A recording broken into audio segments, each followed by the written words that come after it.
Numbers chapter 19.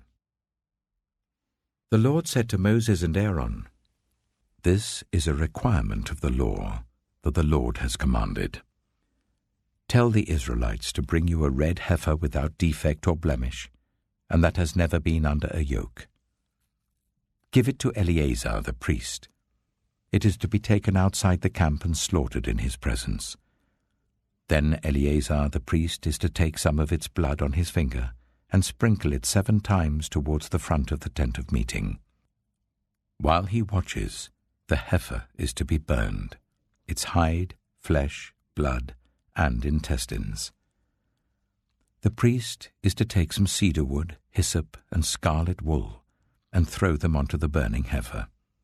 After that, the priest must wash his clothes and bathe himself with water.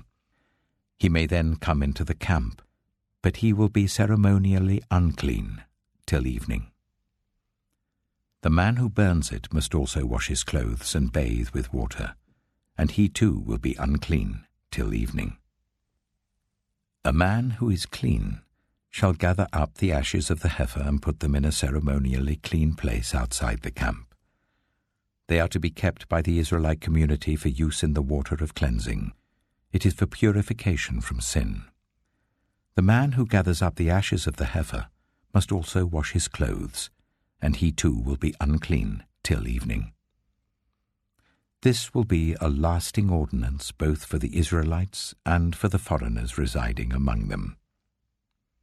Whoever touches a human corpse will be unclean for 7 days.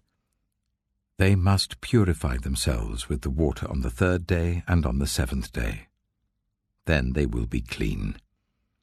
But if they do not purify themselves on the 3rd and 7th day, they will not be clean. If they fail to purify themselves after touching a human corpse, they defile the Lord's tabernacle. They must be cut off from Israel. Because the water of cleansing has not been sprinkled on them, they are unclean. Their uncleanness remains on them. This is the law that applies when a person dies in a tent. Anyone who enters the tent, and anyone who is in it, will be unclean for 7 days. And every open container without a lid fastened on it will be unclean. Anyone out in the open who touches someone who has been killed with a sword, or someone who has died a natural death, or anyone who touches a human bone or a grave, will be unclean for 7 days. For the unclean person, put some ashes from the burned purification offering into a jar, and pour fresh water over them.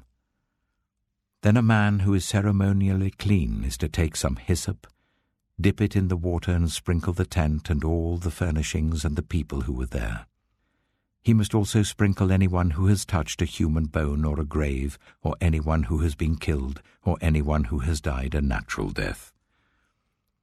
The man who is clean is to sprinkle those who are unclean on the 3rd and 7th days, and on the 7th day he is to purify them. Those who are being cleansed must wash their clothes and bathe with water, and that evening they will be clean.